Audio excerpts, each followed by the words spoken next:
Okay, so imagine you have a movie being made. One with an incredible cast of characters like Batman, Superman, Wonder Woman, The Flash, Cyborg, Aquaman. The story seems like it's going to be good, the villain is intimidating, tons of money is being put into the making of this movie, and overall just seems like it can be an incredible film that people will remember forever. How can this go wrong? Well, it seems like it won't go wrong until it does. It becomes an awful movie filled with cringy moments that feel nothing like how the characters should act. It's rushed, not much thought was put into it, and in turn, you get a failed product. It wasn't the characters' faults, but more so the people up top making the decisions for those characters. Warner Brothers producers Jeff Johns and John Berg, alongside new director that took over, Joss Whedon. Those are the ones responsible for this mess. Now apply this analogy to the Angels of the Los Angeles Anaheim of the the Anaheim LA Angels, the LA Los Angeles Anaheims. Oh, screw it. The Anaheim Angels. Apply it to them.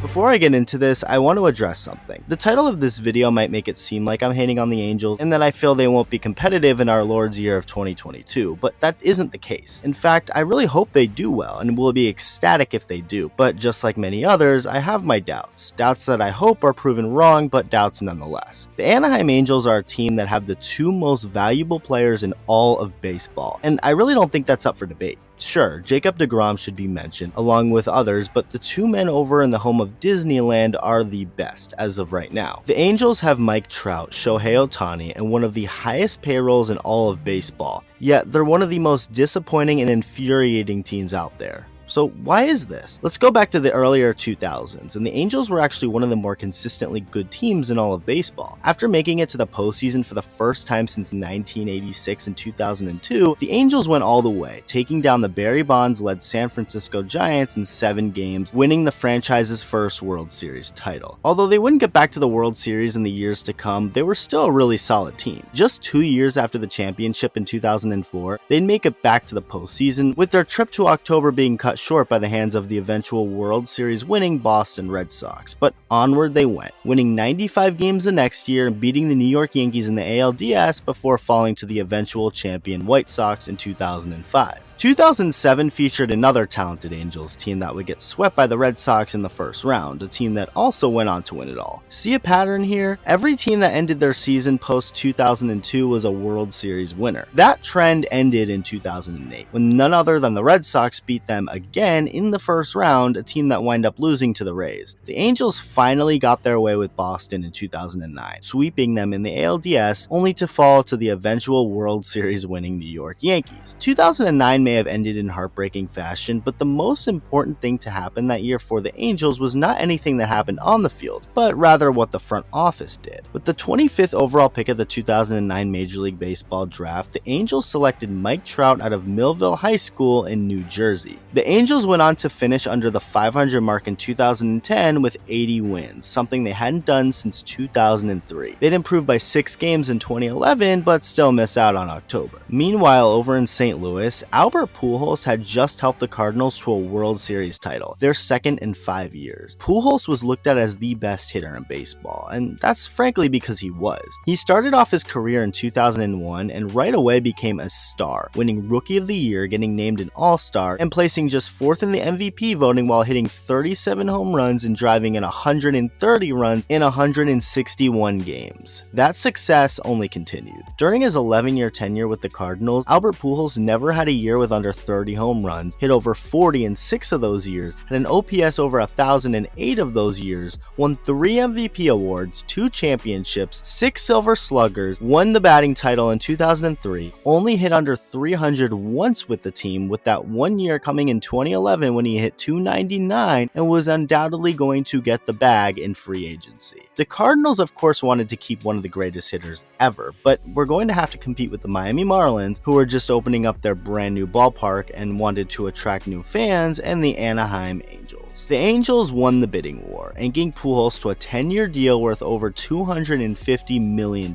Cardinals fans to this day will forever have a love affair with Pujols. And as far as the Marlins go, they have no connection connection to him other than the fact that they might have gotten him in 2012. But former Marlins team president David Sampson actually believes that Pujols is lying about his age, and that he's actually older than he claims to be. Whether that is true or not, we may never know, but it definitely could have played a factor into Pujols' time as an Angel if true. But regardless, the Anaheim Angels now arguably have the game's best hitter on their roster, and to add on to that, Mike Trout, who made his debut in 2011, was looked at as an up-and-coming star. The Angels were a very solid team in 2012, winning 89 games while Pujols and Trout hit really well. With 2012 being Trout's official rookie year, he'd win the Rookie of the Year award, just like his now teammate Albert Pujols did 11 years before. 2013 wasn't good. The Angels ended up finishing in third place again, yet this time had 11 less wins than they did in 2012. Mike Trout had an even better year, but Pujols had a significantly worse one than usual. No need to worry though, because the Angels would win 98 games in 2014, winning the American League West, while Trout won the MVP award. They had home field advantage in the ALDS against the wild card winning Kansas City Royals, a team that won 9 less games than they did during the regular season. So what ended up happening? The Angels would shockingly get swept.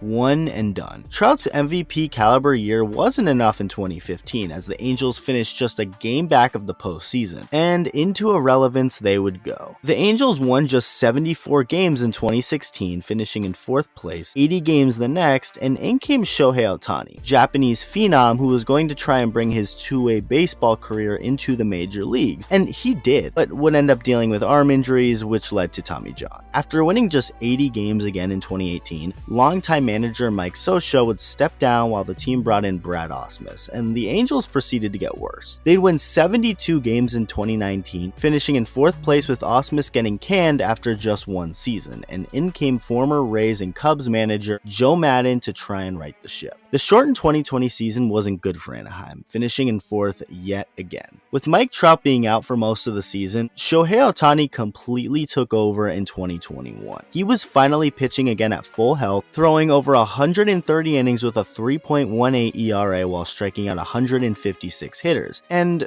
oh yeah, would also go out and hit to a 965 OPS, swatting 46 home runs and driving in 100. 2021 had to be the year, right?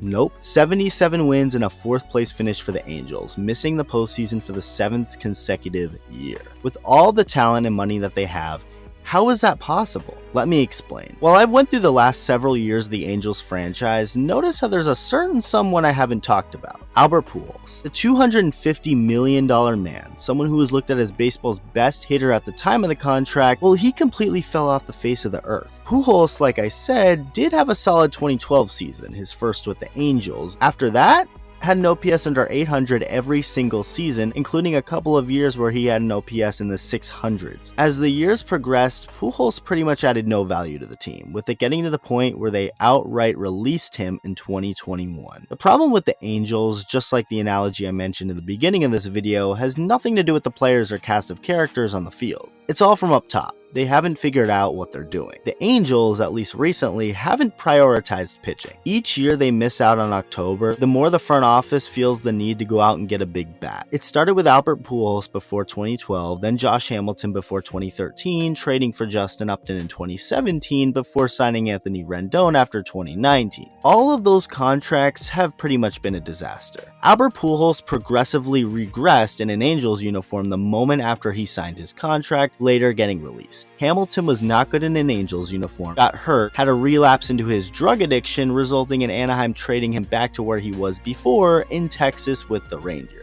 Justin Upton had a really solid 2018 campaign, but he has been pretty bad ever since. For a guy who made $23 million in 2021 and who will make $28 million more in 2022, a 705 OPS in an injury-plagued season where he played just 89 games isn't going to cut it. As for Anthony Rendon, he was arguably the best third baseman in baseball coming off of 2019. Signed a deal worth $245 million over 7 years, had a good 52 games in 2020, but but had another shortened year in 2021 due to injuries. He was limited to 58 games, hitting .240 with a 712 OPS in those games. Rendon is a guy I can wholeheartedly see channeling back to his Nationals days in 2022, but the contract doesn't look so hot right now. On top of all that, the Angels had no pitching and haven't had any pitching for a few years now. You have Trout, you have Ohtani, Rendon can be great, Jared Walsh has sprung onto the scene, but the Angels have had some of the worst pitching in baseball. It got to the point where they said screw it and used every single one of their 2021 draft picks on pitchers. Yes, seriously. I mean, hey, one of those 20 arms they drafted has to pan out as at least decent. Quantity over quality can have its benefits. So after a 77-win season in a year where they had yet another MVP season from one of their players, General Manager Perry Manassian and the front office went to work and made an incredibly questionable move, signing starting pitcher Noah Syndergaard to a one-year deal worth $21 million. Syndergaard is a really good pitcher and has had some Cy Young caliber years, but that was back before 2019. Following a 2019 season which saw Noah Syndergaard pitch the most innings he's ever had in his life at over 197 of them, he'd go on to get Tommy John surgery, missing all of 2020 and most of 2021. And by most of 2021, I mean he pitched 2 innings. Signing Syndergaard to a one-year deal worth $20 million doesn't seem smart, and doesn't even feel like they're signing him. It seems like they're parking the Brinks truck outside of his house and begging on their knees for him to sign with them. It's a desperate move that doesn't have much logic behind it, considering he's thrown 2 innings in the last 2 calendar years. I would love to see Syndergaard come out and throw at least 150 or 160 innings in 2022, but how realistic is that? He already had a big setback in 2021 due to inflammation in his elbow. What this move looks like is yet another big contract to put onto the payroll that just won't help the on-field product much. The Angels also signed 3 other pitchers, Michael Lorenzen, Aaron Loup, and Raisel Iglesias. As far as Loup goes, he's going to be making $17 million over the next 2 seasons, and he's basically a 34-year-old lefty specialist. Loup has had a very good career up until this point, and even put up a sub-1 ERA in 2021 with the Mets and a 2.8 wins above replacement. That's great and all, but $7.5 million going toward a lefty reliever isn't necessarily the best thing to do. The Angels haven't had a solid bullpen in years, so it makes sense they're signing these relievers along with keeping a guy like Raisel Iglesias and Anaheim. Iglesias had a really good 2021 season and has had a really good career up until now, but is the 31-year-old worth $58 million over 4 years?